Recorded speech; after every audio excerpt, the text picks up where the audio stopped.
दोस्तों, क्या आपको पता है कि आप एक एप्लीकेशन के दम पर किसी भ्रष्ट नेता, अधिकारी, कर्मचारी, मंत्री तक को जेल की सलाखों के पीछे भेज सकते हो? किसी ऐसे दफ्तर में जहां भ्रष्टाचार व्याप्त है, उस दफ्तर में एक एप्लीकेशन भेजकर पूरे दफ्तर में हड़कंप मचा सकते हो। आपके भी जहन में आ रहा होगा कि ऐसे कैसे संभव है। जी दोस्तों, ये बिल्कुल संभव है। ये अधिकार आपको दिया है देश के कानून ने, देश के संविधान ने। आज हम उसी कानून की बात करने के लिए इस वीडियो के माध्यम से आपके बीच में दोस्तों बात करते हैं उस कानून की जिसका नाम है राइट टू इंफॉर्मेशन एक्ट 2005। 2005 में देश की सरकार ने सरकारी कामकाज में पारदर्शिता लाने, सरकारी कर्मचारी अधिकारियों की जवाबदेही तय करने तथा भ्रष्टाचार को रोकने के लिए देश में यह कानून लाया गया था। दोस्तों, 2005 में यह कानून आने के बाद से मुझे लगता है कि अपने उद्देश्य में ये कहीं ना कहीं सार्थक सिद्ध हुआ है।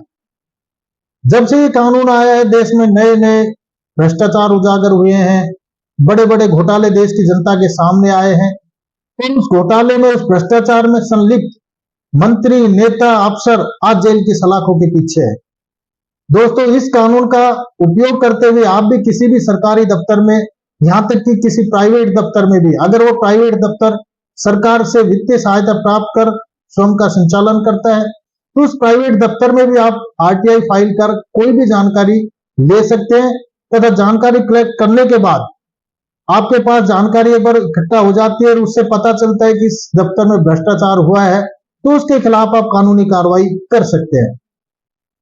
तो चलिए दोस्तों, बात करते हैं कि इस एक्ट के तहत आप कैसे अपना आवेदन सरकारी कार्यालय में भेज सकते हो, कितने दिनों में आपको आपके द्वारा चाही गई सूचना मिलेगी, उस सूचना के बदले कितनी आपको फीस का भुगतान करना पड़ेगा, अगर आपके आवेदन पर कोई गौर नहीं किया जाता है तो उसके बाद आपके पास क्या लीगल राइट्स है।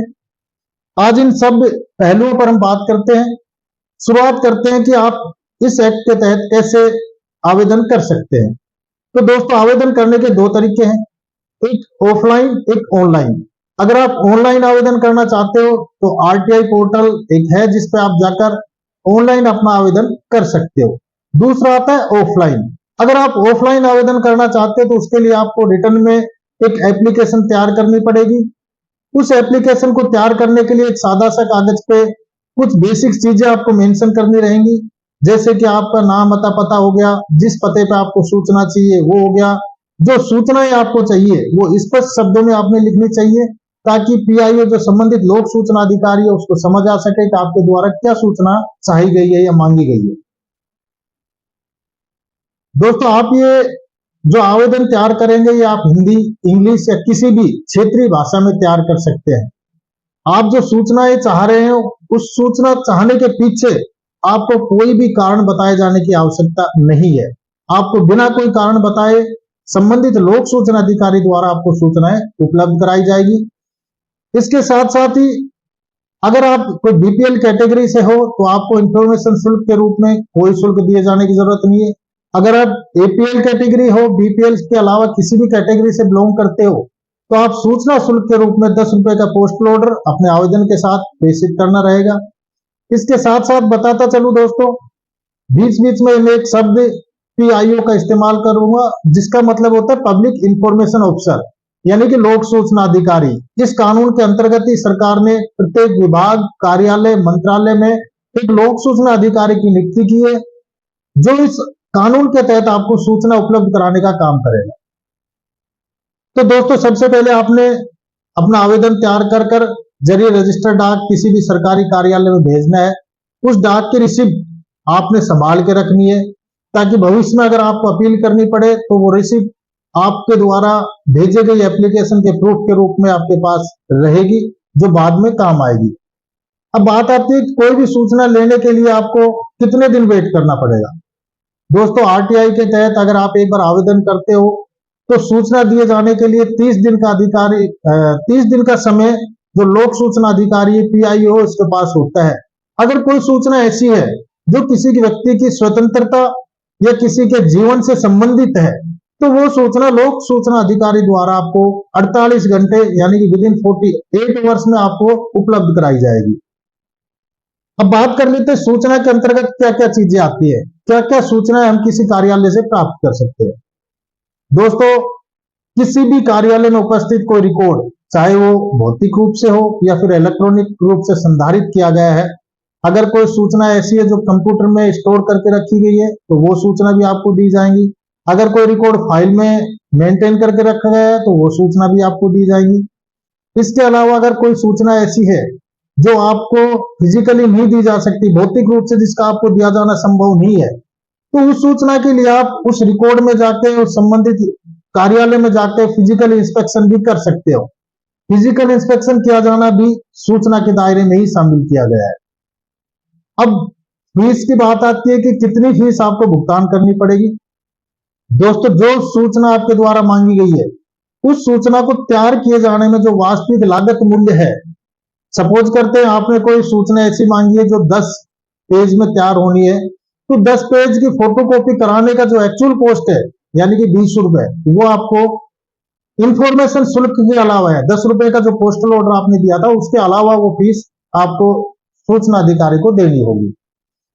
अब एक बार बात कर लेते हैं कि एक बार आपने लोक सूचना अधिकारी के समक्ष अपना आवेदन कर दिया तो लोक सूचना अधिकारी की क्या ड्यूटी है, उसको किस तरीके से आपके आवेदन को लोक सूचना अधिकारी डिस्पोज करेगा। तो इसके लिए दोस्तों बता दूं, जैसे ही आपका आवेदन लोक सूचना अधिकारी को प्राप्त होता है तो लोक सूचना अधिकारी सबसे पहले ये देखेगा कि आपके द्वारा चाही गई इंफॉर्मेशन उसके कार्यालय से संबंधित है या नहीं है। अगर वो सूचना खुद के कार्यालय से संबंधित नहीं है तो आपको सूचित करते हुए विद इन 5 डेज उसके आपके एप्लीकेशन को उस कार्यालय में प्रेषित करेगा, फॉरवर्ड करेगा जिस कार्यालय से संबंधित वो सूचनाएं हैं। उसके बाद वो संबंधित कार्यालय जिसमें आपकी एप्लीकेशन फॉरवर्ड की गई है उस कार्यालय का लोक सूचना अधिकारी आपको सूचना उपलब्ध कराएगा।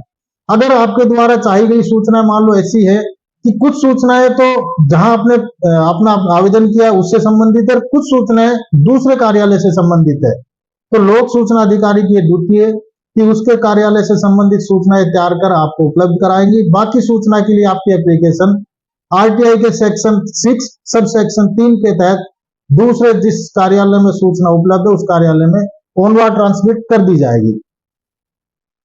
अगर आपके द्वारा आपके आवेदन के साथ फीस जमा नहीं करवाई गई है तो लोक सूचना अधिकारी रिटर्न में आपको फीस की मांग करेगा, आपको बताएगा कि आपके द्वारा चाही गई सूचना का वास्तविक मूल्य ये है जो आपको संदाय करना पड़ेगा। तो फीस पेमेंट करने के बाद वो सूचनाएं आपको लोक सूचना अधिकारी द्वारा दे दी जाएगी। अब कुछ सूचनाएं ऐसी होती है जिनको दिए जाने से कानून द्वारा एग्जम्पशन किया गया है, जिनको दिए जाने से लोक सूचना अधिकारी आपको इनकार कर सकता है। तो बात कर लेते हैं ऐसी कौन सी सूचनाएं हैं जिनको दिए जाने से लोक सूचना अधिकारी आपको इनकार कर सकता है। दोस्तों, अगर किसी सूचना के प्रकट किए जाने से हमारे देश की एकता, अखंडता और सार्वभौमिकता को अगर कोई खतरा पैदा होता है तो वो सूचना आपको दिए जाने से इनकार किया जा सकता है। या कोई हमारी डिफेंस की रिसर्च है उससे संबंधित कोई सूचना आपको दिए जाने से इनकार किया जा सकता है। या अगर हमारे वैज्ञानिकों ने कोई फॉर्मूला इजाद किया है तो उस फॉर्मूले को आपको दिए जाने से इनकार किया जा सकता है। अगर आप चाहो कि फॉर्मूला आरटीआई के तहत आप प्राप्त कर लो तो ऐसी सूचनाएं आपको नहीं दी जाएगी। साथ ही कुछ सूचनाएं ऐसी हैं जो न्यायालय द्वारा रेस्ट्रिक्टेड की गई है, किसी भी सूचना के प्रकटन से न्यायालय द्वारा उनको रेस्ट्रिक्टेड किया गया है कि ये सूचनाएं नहीं दी जाएंगी, वो सूचनाएं आपको दिए जाने से इनकार किया जा सकता है। कुछ सूचनाएं ऐसी होती है जो थर्ड पर्सन से संबंधित होती है। अगर कोई सूचना जो आप द्वारा चाही गई है वो किसी थर्ड पर्सन से संबंधित है तो लोक सूचना अधिकारी की ड्यूटी है कि उस थर्ड पर्सन को एक नोटिस भेजेगा जिसमें उसको बताएगा कि इस व्यक्ति द्वारा आपके संबंध में यह सूचना चाही गई है तो ये उसको उपलब्ध कराएं या नहीं, यानी कि उसकी कंसेंट मांगी जाएगी। अगर वो थर्ड पर्सन कंसेंट नहीं देता है और इनकार कर देता है सूचना दिए जाने से तो आपको सूचना नहीं दी जाएगी। अगर वो सूचना ऐसी है थर्ड पर्सन से संबंधित है लेकिन सूचना ऐसी है जिसका दिया जाना एक लार्जेस्ट पब्लिक इंटरेस्ट में अगर वो सूचना है तो थर्ड पर्सन के मना किए जाने के बावजूद भी आपको वो सूचना दी जाएगी। अब दोस्तों बात कर लेते हैं कि आपके द्वारा एक एप्लीकेशन दी गई लेकिन संबंधित लोक सूचना अधिकारी द्वारा उस एप्लीकेशन पर कोई रेस्पॉन्स आपको नहीं दिया गया, या फिर सूचना आपको दी गई आधी अधूरी सूचना दी गई, जितनी सूचना आपने मांगी और संपूर्ण सूचना आपको नहीं दी गई। या सपोज करते हैं कि सूचना आपको गलत दे दी गई, तो आपके पास क्या लीगल राइट्स है। दोस्तों, इस संबंध में आपके पास 2 अपील करने का प्रावधान है। आप फर्स्ट अपील उस लोक सूचना अधिकारी के वरिष्ठ अधिकारी जो है उसको आप प्रेषित कर सकते हैं। आपको अपनी अपील में अपने अपील के जो ग्राउंड हैं उनको मेंशन करना रहेगा। इसके लिए आपको कोई फीस भुगतान करने की जरूरत नहीं है। आपको केवल ये बताना रहेगा कि फला तारीख को मैंने मेरा आवेदन संबंधित कार्यालय के संबंधित लोक सूचना अधिकारी के कार्यालय में जमा करा दिया था, या जरिए रजिस्टर्ड डाक इतनी तारीख को मैंने डिस्पैच कर दिया था। वो मेरा आवेदन संबंधित लोक सूचना अधिकारी को इतनी तारीख को प्राप्त हो गया। उसके 30 दिन के अवसान के बाद भी लोक सूचना अधिकारी द्वारा मुझे कोई सूचना नहीं दी गई, या आपको आपके दूसरे ग्राउंड भी हो सकते हैं, जैसे अगर आपको गलत सूचना दी गई है तो आप वो मेंशन करेंगे, अगर आपको आधी अधूरी सूचना दी गई है तो आप वो रीजन मेंशन करेंगे। आप अपनी अपील के ग्राउंड्स के साथ आप फर्स्ट अपीलेट अथॉरिटी को अपनी अपील कर सकते हैं। आपको ये अपील करने के लिए 30 दिन का समय होता है, 30 दिन के अंदर अंदर आपको ये अपील करनी होती है। अगर प्रथम अपीलेट अथॉरिटी के द्वारा भी आपको कोई सूचना उपलब्ध नहीं कराई जाती है तो आपके पास एक ऑप्शन सेकंड अपील तैयार करने का भी मिलता है। अगर आप जिस कार्यालय से सूचना आपने चाहिए वो किसी सेंट्रल गवर्नमेंट के अधीन है तो आप सेंट्रल इंफॉर्मेशन कमिश्नर के यहाँ सेकंड अपील कर सकते हैं। अगर आपके द्वारा चाहिए गई सूचना किसी राज्य सरकार के अधीन आने वाले कार्यालय से संबंधित है तो स्टेट इंफॉर्मेशन कमिश्नर के आप यहाँ सेकंड अपील कर सकते हैं। सेकंड अपील फाइल करने के लिए आपको टाइम लिमिट 90 डेज की 90 दिन के अंदर आपको सूचना आयुक्त के समक्ष अपील करनी रहेगी। आपके द्वारा सेकंड अपील इंफॉर्मेशन कमिश्नर के यहाँ भेजे जाने के बाद इंफॉर्मेशन कमिश्नर आपके जो जिस कार्यालय से आपने सूचना चाहिए गई थी उसके लोक सूचना अधिकारी को नोटिस जारी करेगा, उससे रीजन पूछेगा कि आपके द्वारा ये सूचना संबंधित व्यक्ति को क्यों उपलब्ध नहीं कराई गई। एक दोनों को सुनने के बाद लोक सूचना अधिकारी आपको सूचना उपलब्ध कराए जाने के संबंधित ऑर्डर पास करेगा।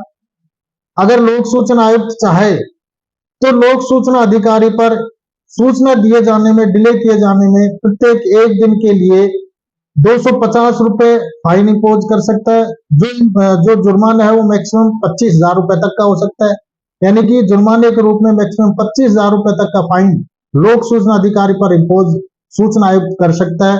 साथ ही आपको फ्री ऑफ कॉस्ट सूचना दिए जाने का ऑर्डर भी पास कर सकता है। इसके साथ ही अगर लोक सूचना आयुक्त चाहे तो संबंधित लोक सूचना अधिकारी के खिलाफ विभागीय कार्रवाई करने के लिए भी उसके विभाग अध्यक्ष को उसके खिलाफ विभागीय कार्रवाई करने के लिए आदेशित कर सकता है। तो दोस्तों, ये थे इस कानून के प्रावधान। तो दोस्तों, मेरे द्वारा दी गई जानकारी आपको कैसे लगी आप वीडियो के कमेंट सेक्शन में जाके बता सकते हैं। अगर मेरे द्वारा दी गई जानकारी आपको अच्छी लगी है तो आप मेरे वीडियो को लाइक करें, शेयर करें, मेरे चैनल को सब्सक्राइब करें। जय हिंद, जय